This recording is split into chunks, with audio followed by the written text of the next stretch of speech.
let's return to the story of the wreckage of the An-32, the Air Force plane that went missing 8 days ago. Its wreckage was finally spotted yesterday, and currently the rescue operations are underway. Teams are there looking for the wreckage of the plane. An attempt was made this morning at 6:30 to land in the air. It's a very mountainous area, and initially the landing wasn't successful, but later the group of mountaineers were actually there near the site and are searching now for survivors, or if the bodies are there, then to bring the dead back to their families. Now remember, there were 13 people on board that aircraft that went missing on a flight to Arunachal Pradesh.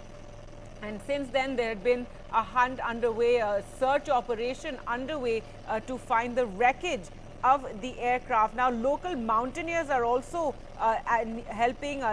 They're the ones who actually had sighted the crash. These are local mountaineers who were deployed by the district administration for the rescue operation. Doctors and other emergency services are also ready to be called up at any moment. But there you get a sense of what the terrain is like, and also just how cloudy it is. And this is something that came in the way of actually spotting that wreckage. So these are visuals coming of that area where the wreckage was spotted.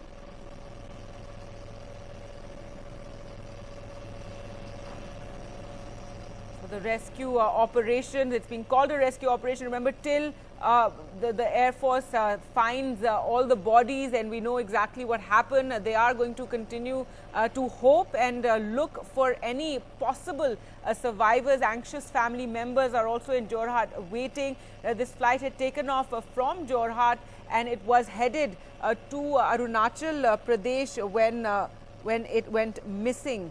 So here, just take a look at the visuals coming in, and this gives you an idea of the terrain and just how what the weather is like, and this is what possibly led to that crash taking place.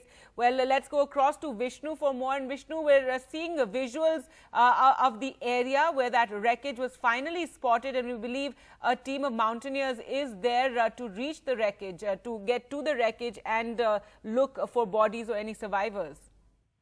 So it's going to be a long, arduous process, Gargi. Essentially, they haven't been able to land their helicopters right next to the crash site, which appears to be on a fairly vertical surface of that hill feature. They had to land a short distance away, so they are trekking to that particular site. Now, a couple of interesting developments. The video, which I believe you're playing out now, doesn't exactly show the crash site. Even if it does, it's very unclear. But what it does show is video of the area. And I think this is very telling and sort of explains the area in which this transport aircraft was deployed.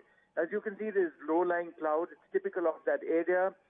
There are narrow valleys, and a medium-sized transport like the An-32, which can actually carry up to 50 fully armed soldiers, has to navigate areas like that in order to be in the right position to start landing. And the goal was to land at the Mechuka air landing ground in Arunachal Pradesh. So something went disastrously wrong at some stage, and it crashed. Now, we do not know at this juncture about any survivors. They are looking for them, and as I mentioned, it's going to be a long, arduous process. Now, what is also interesting is that a note has been forwarded to us from the office of the DC of Siang and in Arunachal Pradesh, where he mentions that it was local spotters on an Indian Air Force helicopter who first got a glimpse of the wreckage yesterday. And so, the point being that the effort to look for the transport wasn't just restricted to the Air Force or the Army or ISRO with its satellites. There were also a lot of local people on the ground who were looking for the aircraft, and in this case, local spotters on board one of the Mi-17 helicopters of the Indian Air Force, which actually spotted something unusual and went to it. Now, the photographs of the wreckage, and there are just one or two which we broadcast yesterday, do not show very much. It's unclear. What they do show are fragments of what appears to be an aircraft. The fact that this is the aircraft itself is something which we know now only because it's been released officially, these pictures. But the fact is that the aircraft doesn't appear to be intact from what we've seen so far, and perhaps the large part of its fuselage has yet to be recovered. So this is going to be a long process. Hopefully by the end of the day, we'll get a clearer idea of where things stand. Should mention that weather is always a factor in that region, and even if you do land a helicopter over there or get into that area, being able to recover as much as you want to may not necessarily take place all at once. It could actually take several days, if not more. So that's what we know at this stage. Right, and so Vishnu, the mountaineers are currently on their way to that wreckage, and they will, as you said, recover as much as they can. Also, the process will continue. There will be a court of inquiry as to how this aircraft crashed or why it crashed.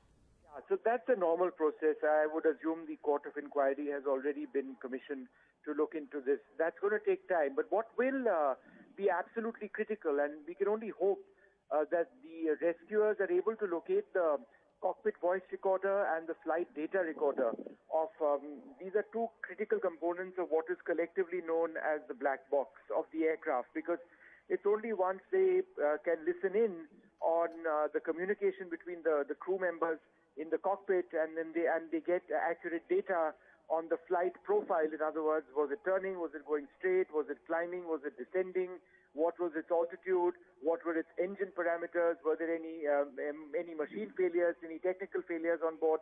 It's only once you have all that data that you can actually conclude what went wrong. So locating that black box is going to be absolutely critical. Now, they call it a black box, but in fact, in most cases, it's not black at all. It's a bright orange. It's meant to attract attention to people looking for it. So that's what they'll be looking out for. Obviously, as I mentioned this, I should repeatedly mention that, look, we are still hopeful. Everyone is hopeful that, there is a miracle, that something has happened, that somebody or some people may have survived. But that seems very difficult given what we've seen thus far. But that's going to be the primary focus, looking out for survivors.